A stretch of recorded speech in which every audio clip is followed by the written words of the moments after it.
Hello, my name is Bernie Koftinoff. I've been invited by Rita Montgomery to give you a brief description and perhaps a feeling of what the Oneness Deeksha or Oneness Blessing entails. So perhaps I'll just briefly give you an overview of my spiritual journey, and that will perhaps give you a little bit of understanding of how I arrived where I am. A full-time meditator for a long time. Through that, I found an ease and grace that I draw on in my daily life. And when I was first associated with the Oneness University from India many years ago, 7 years ago actually, I realized what that ease entailed. I realized that it was my connection to the divine that lives within me, in my heart. And it's a true understanding for me and a true belief for me that the divine does just that, lives within each and every one of us, whether we believe or not, or whether we subscribe to it or not. It's as though I often say to people, when you're having a rough day and you look up and you say, "Give me a break," I often say, "Who are you saying that to?" And a knowing smile comes onto people's faces because it clicks. It clicks who they're saying it to. It's the divine. It's the divine that lives within. So as a Deeksha giver, what we have been initiated to do is to share divine grace with the recipient. To be able to move to a very clear place, like just become a hollow bamboo, piece of bamboo or a hollow reed. We gently place our hands onto the recipient's head, and that person receives the exact measure of what they need in that very moment. The Oneness Blessing is a fully non-denominational sharing, meaning that you don't have to become anything or anyone outside of who you are in this very moment. Say, for instance, you believe that Jesus is your divine that guides you on a daily basis. When you receive the Oneness Blessing or Deeksha, it brings the experience of Jesus to you internally. So you can feel Jesus rather than praying to Jesus as an external source. That is basically what the Oneness meditation or the blessing is. It begins as well a neurobiological shift in a person's brain, and that shift is the start of awakening, or enlightenment as it's been called in previous beliefs and other beliefs. It takes you to a place of living fully within the present moment. So we're no longer living within the if only of the future, or if only I had done it that way of the past. We are fully present in this moment because that is where our divine lives. That is where the truth survives. In this very moment, in this very present moment. And so when you have that neurobiological shift, that is your experience all the time. That is your daily experience in every moment of your day. It's a very beautiful feeling. I also am a Oneness trainer, so I facilitate workshops globally and throughout North America as well. Mostly through North America, but I am invited to share in other places as well, which I always gladly do. So I travel extensively. I travel to India annually, if not biannually, to the Oneness University. They have courses at the Oneness University that people can take that helps them to understand completely and fully who they are, who they truly are, deep down, what makes them who they are. And oftentimes, when we have a sneak peek at that, we don't like what we see. Often, it brings up a lot of enculturation, a lot of things that we have tried to put a lid on and tried to cover up through our lives because it doesn't feel good. The natural state of a human being is to draw to us what feels good and to push away from us what doesn't feel good or what's not pleasant to us. That's natural, that's normal for everybody. So when we go to the university, when I go to the university and I go through the many processes that I'm given there, I usually go for a month. The classes there are now a month. You can go for shorter periods of time, but I typically try to go for a month when I go. It really uproots a lot of this conditioning that we live within. Our reaction to things, our unconscious reaction to things. And as we become aware of where we are, where that conditioning lies within, that allows it to release, that allows it to just dissolve. It takes work, it takes effort, yes, absolutely, it does. But on the other side of it is the love, light, and delight that we read about that takes us on a spiritual journey when we first start. We read about the bliss and the joy that's available to us, the happiness that's available to us. And we connect and we say, yes, I want that. So we start walking the path of the spiritual journey. I am also a Oneness Meditator. I've been initiated to share a different type of Deeksha that is shared through the eyes. It's a transmission of divine grace through the eyes. It's a very, very powerful transmission in that I am completely taken over by the divine. It's just my body that's sitting in the chair at that time. The divine takes over and we have eye contact, and you receive again what you need in that very moment. It's a very beautiful experience for many people that again may catalyze a lot of grittiness. We used to call it catharsis. That was the old school way. And that catharsis is just simply what's being released from your internal being, making room for this newfound energy that you've just received. Anytime we get an input of new energy, of blissful energy, or any kind of energy for that matter, it has to find space. So it moves around in your energetic body and it looks for space.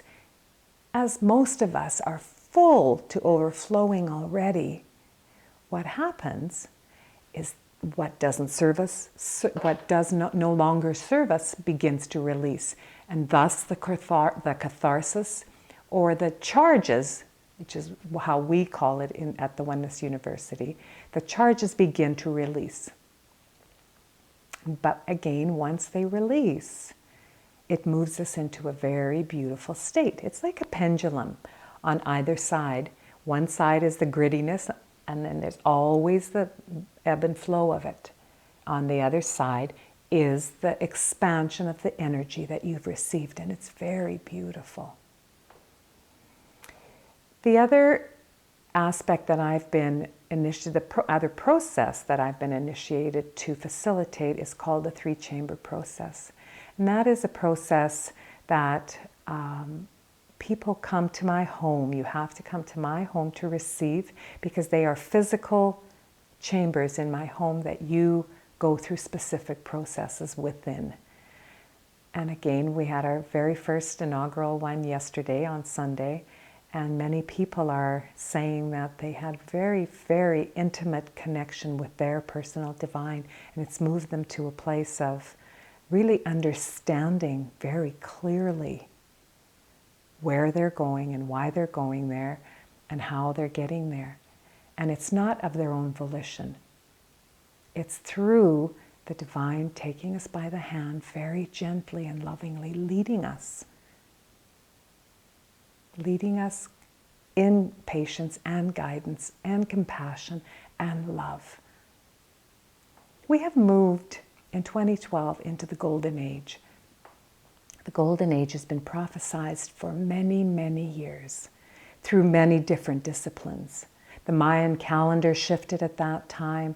You can read about the Golden Age, the Age of Aquarius in the 70s. There were songs about it. That's what we moved to in 2012. The Golden Age is a time that humanity is able to fully embrace the gifts that are available to us.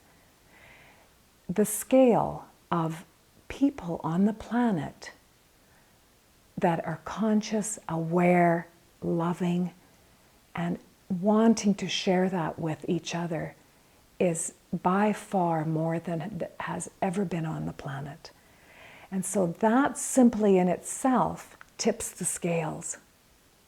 So we leave the Iron Age and we move into the Golden Age. It's the age we've all been waiting for. It's the age of us feeling the connectedness, us feeling as all one big family, where there's no longer going to be wars. There's no longer going to be an us and them. The walls come down and we embrace each other for the divine that lives within each other. And we love each other for who we are without trying to change each other, without trying to make somebody conform to our way, because that makes us feel good. We need to move into a place that we fully and completely understand that we all are the embodiment of the divine, of God. We are already there. We've just forgotten it. And so through the Golden Age, through the next few years, we're going to remember. It's going to be a very, very beautiful place for all of us to exist and coexist. Peace will dominate. And right now, throughout the world, we're seeing so much unrest, so much grief. And it's just humanity saying, I've had enough. I'm finished. I need to be who I am without judgment, without control of external sources. I've been asked by Rita to explain in tangible terms what a relationship with the divine means. I can explain to you what it means to me. I sometimes tend to try not to conceptualize too much, because what tends to happen is the mind immediately kicks in and looks for what I've just described to you as my experience. But I'll give you a general overview of my daily experience with my divine. Please understand that on the planet there are 7 billion people, close to 7 billion people.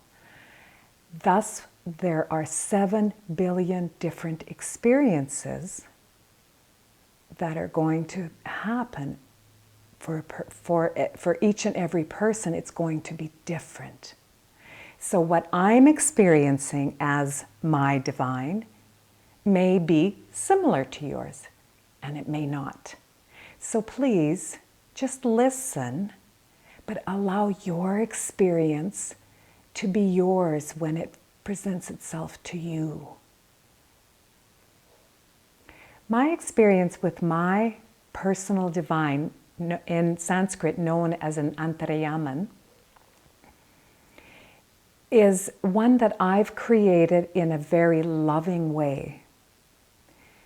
So I expect certain things from my divine, and I receive those things. When I pray, for instance, on a daily basis, more than once a day, I commune with my divine throughout the day many times. So rather than listening to mind chatter, which the mind takes us on a tangent and takes us into the past or takes us into the future, rather than allowing that to dominate my experience, I talk to my divine. So if I'm feeling particularly delighted with anything, I tell my divine, thank you. Thank you for giving me that experience. This is so wonderful. It is like my best friend. It is my best friend. My divine is my best friend. There are things in my life that I wouldn't tell my best friends. We all have those little secrets that are only ours. Well, for me, they're not only mine, they're mine and my divine's. And our divine presents to us in many different ways. It may come as a physical form that you're familiar with, that you've been taught through childhood, or it may not. It may present as a complete different deity or God than you have been associated with or familiar with throughout your life. For me, I can physically hear my divine answering me. And that's a whole process in itself. It started for me with just talking and talking and talking and not hearing anything back. And then very slowly it evolved to hearing in a different way. I wasn't actually hearing in the same way that you are hearing my voice right now. I was hearing it and thinking it was intuition. And then I very quickly realized it's not intuition. That's my divine talking to me. There's a beautiful little story, and I'll just paraphrase because I don't have it here with me. It's about a child, a young child, that really wants to connect with his God. And so he says, God, let me hear you. I need to hear you, please. And thunder roars. He disregards it. Then the child again says, God, I really, really need to feel you. I need to feel you right here beside me.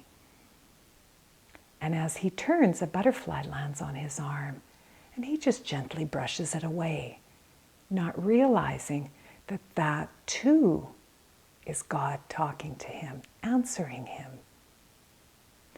Then he says, I need to see you give me miracles. Show me a miracle so I know that you exist. And somewhere, a baby is born. But he too doesn't realize that that is God showing him the miracle of life. So we need to understand that our divine presents to us in very, very tangible ways every day. Things like you're in a hurry and you're going someplace and you really need a parking space. And so just off the top of your head, you say, oh, I need a parking space right in front. And lo and behold, you drive up and there's a parking space right in front. Is that a miracle? Yeah. When you start to realize that this is all being given to you, then you give gratitude for it, just very gently, very calmly. Just touch your heart or just drop into your heart briefly. Say, thank you. And those little coincidences become your miracles. and they come bigger, and they become better, and they become more and more tangible all the time.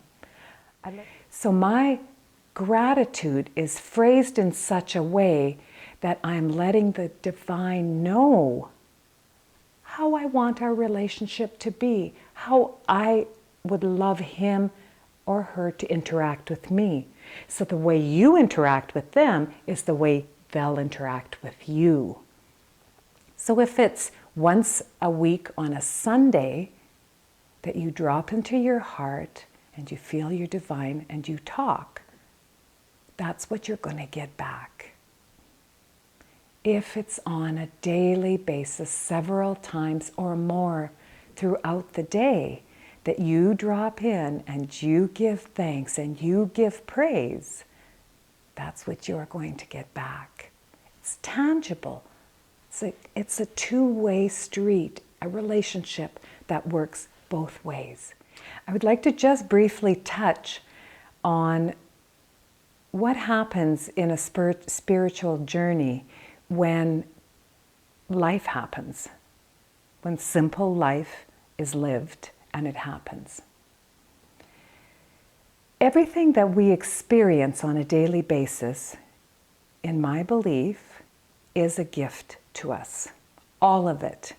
Not just the pleasant things, all of it is a gift. It's a gift to us for our growth and our evolution. When we begin to stagnate, then we are given something, either something pleasant or something unpleasant, to catalyze growth. What we need to understand very, very clearly is that it is all a gift. All of it. For myself, I've gone through some very tumultuous times in my life. And when I was going through those times, the important factor for me was to always remember that change is the only constant. Change is the absolute only thing that will stay the same. Everything else changes. So, when I was going through adversity in my life, I ensured that I was staying completely grounded and completely focused on the physical feeling in my body that I was experiencing. All of our unpleasant and pleasant situations in our lives create a physical feeling in our body.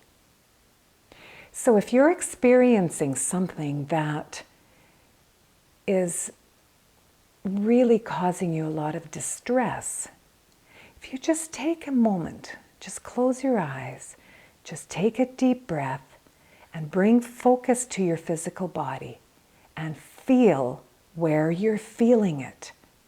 Is it in your tummy? Is it in your heart? Do you feel it in your throat?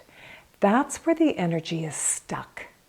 That's where that particular energy needs to be released from. So you don't need to label it. You don't need to understand it. So you don't need to label it as, I am feeling jealous, I am feeling fear. You just need to feel it. Bring awareness to where it is and what you're feeling. Simply through that awareness, it begins to release. And through that release, oftentimes what happens is it catalyzes an external expression. So it may be tears. It may, if you're in joy and you drop in and you just feel that joy 100%, I typically will just break into laughter that is resounding. And I just go on and on for some time. And then that too passes and I'm back into a different balance, into a different place. Or if it's something that's distressing, you may cry, you may yell, you may do whatever presents for you. Allow yourself to do that. The mind will sit and the mind will want you to distract. The mind will say, let me help you with that. You're hungry, go get some ice cream. Let's go for a walk. Gee, the gym would be good right now. The mind will help you, and it's truly feeling that it's helping you, but it's not. All that it's helping you do is stuff it down, is to push it further, further down. And once it does that, more things get piled on top. So the next time that something brings that experience back up, it's that much harder to release. I'll just give you one brief example. In 2008, I was in a hotel in Mumbai in India. The hotel was taken over by terrorists. For 45 hours, I was in my hotel room with my door barricaded. The windows were broken out of the floor-to-ceiling windows were broken out of the room. There was missiles being shot 2 floors above in effort to get everything under control. There was grenades going off, the room filled with black smoke. It was a full-on terrorist attack. Fortunately, I had this what I've just explained to you with this experience of allowing yourself to fully feel what is happening for you in the moment. It's called the art of suffering. What I did when fear came, and it came many, many times, is I just dropped into that quiet place, and it rose with such intensity. It was physically painful. And I could witness my mind in the background trying to distract me, trying to have me move from where I was. But I allowed myself just to stay there, and I watched that as through the witness point. I just allowed it to be there. And it would leave, and it would just release. I had to do this over and over and over. About a month and a half later, I was invited to go back to the Oneness University to become a Oneness trainer. I went back to Mumbai, and I went back to the hotel, to the parts that I could go into, because it was under full renovation, needless to say. I went back because it's very easy to say, I have no residual, I have nothing, I cleared it all, I feel great. It's very easy to say that until there's an experience that brings something back up for you. And oftentimes it's stuff so deep down that it takes a lot to catalyze it again. So for myself, I went back to the hotel, I walked into the hotel, and I just walked through. I was so delighted to not feel any residual whatsoever. So I can tell you it works. If it can work in a terrorist attack, it can work for when you're feeling distraught through your friend wanting to do something different than what you had your heart set on, or a relationship changing directions. It works. And I would be pleased to explain more to you at any time. The next time I have the pleasure of having a conversation with Rita, perhaps we can address this in more detail. Thank you for sharing time with me. Namaste.